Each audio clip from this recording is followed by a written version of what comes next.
안녕하세요. 메리줄리입니다. 오랜만에 찾아뵈었습니다. 그동안 보고 싶었고 할 말도 많았습니다. 영상을 못 올렸던 가장 큰 이유는 당시에 번아웃이 심하게 왔습니다.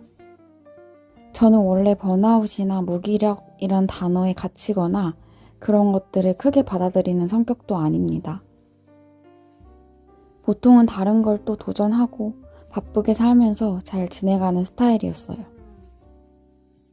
근데 이번만큼은 극복하기가 쉽지 않았습니다.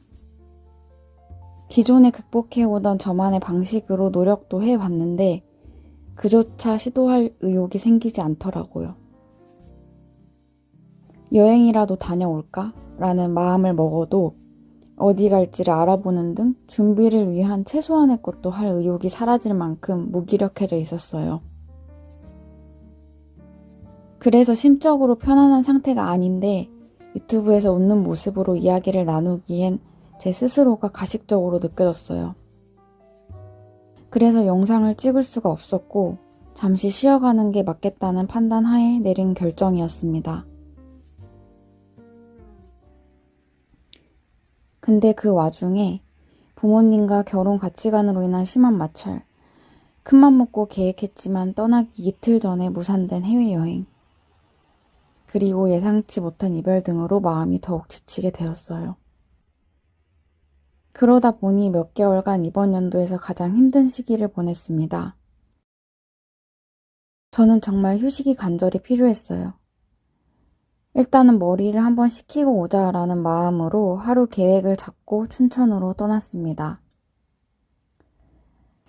나에게 집중하는 그런 여행이고 싶었던 춘천에서의 하루로 오랜만에 영상을 시작하도록 하겠습니다.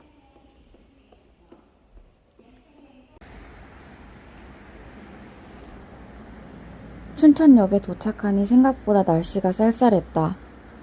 얼른 모자를 뒤집어 쓰고 소양강 스카이워크를 보러 갔다. 평일 오전이라 사람이 아예 없을 줄 알았는데 친구들끼리 놀러온 또래 2명이 열심히 사진을 찍고 있었다. 소양강을 보면서 마음이 확 트이는 느낌을 조금 가져보고 추위에 못 이겨 얼른 용림고개로 넘어갔다.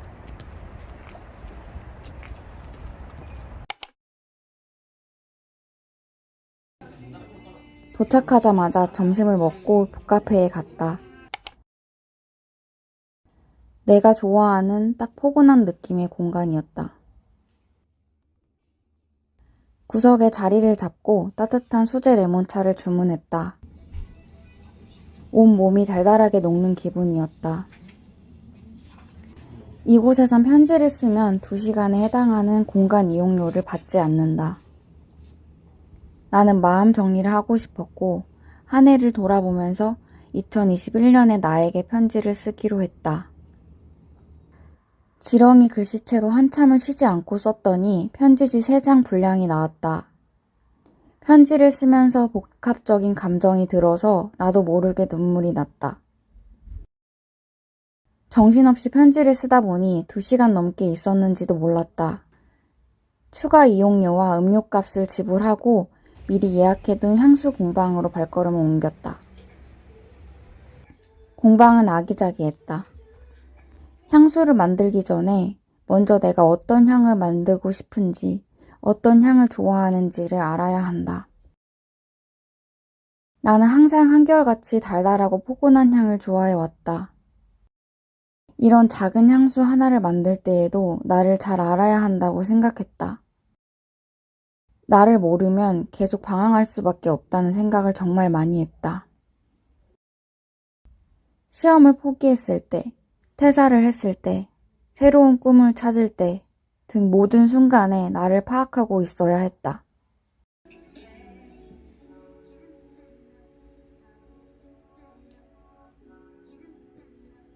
어느새 2시간이 흘렀다. 코코넛 향이 미들노트인 나만의 향수를 완성했다.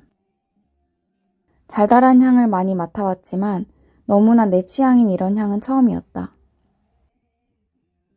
좋아하는 향기를 맡으니까 마음이 안정되었다. 온몸에 달달한 향을 뒤집어 쓰고 저녁을 먹으러 나갔다.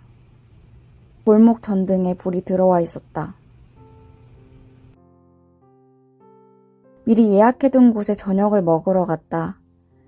이곳은 청년들이 운영하는 소규모의 아기자기한 곳들이 많아서 웬만해선 다 예약이 필요했다. 한정된 공간에서 몇 명만 이용하는 곳들이라 참 좋았다. 나는 매실조와 치즈 롤가스를 시켰다. 직접 선술집에 와서 혼술한 건 처음이었다. 혼밥은 익숙했는데 혼술도 나쁘진 않았다. 매실을 좋아하기 때문에 매실주라면 쓰지 않고 달게, 기분 좋게 하루를 마무리할 수 있을 것 같아서 시켰다.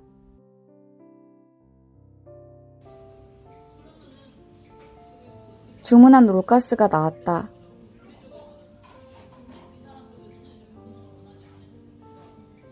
느끼한 걸 잘 못 먹어서 몇 번 못 먹겠거니 했는데 이건 먹어도 담백했다.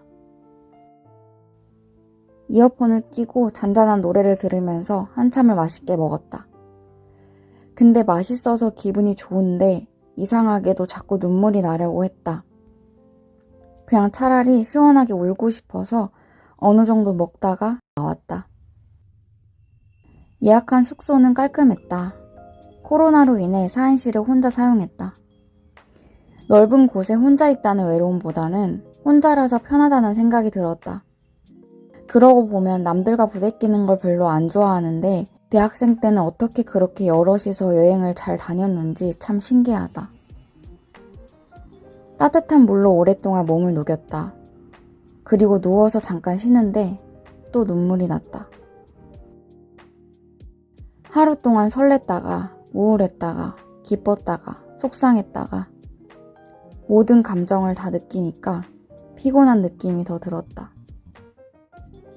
오늘이 지나면 괜찮아지겠지 라고 생각하면서 잠들었다. 하지만 나는 괜찮지 않았고 이대로 돌아갈 순 없었다. 하루 만에 마음이 위로될 거라고는 기대하진 않았지만 이 감정은 춘천에서 최대한 해소하고 가고 싶었다. 그래서 오전에 급하게 갈 만한 곳을 찾아보고 어떤 정원을 가기로 했다. 근데 가는 도중에 교통이 너무 불편했고 버스 시간 등 미리 계획하지 않다 보니 기다리는 시간도 길어지면서 점점 차질이 생겼다.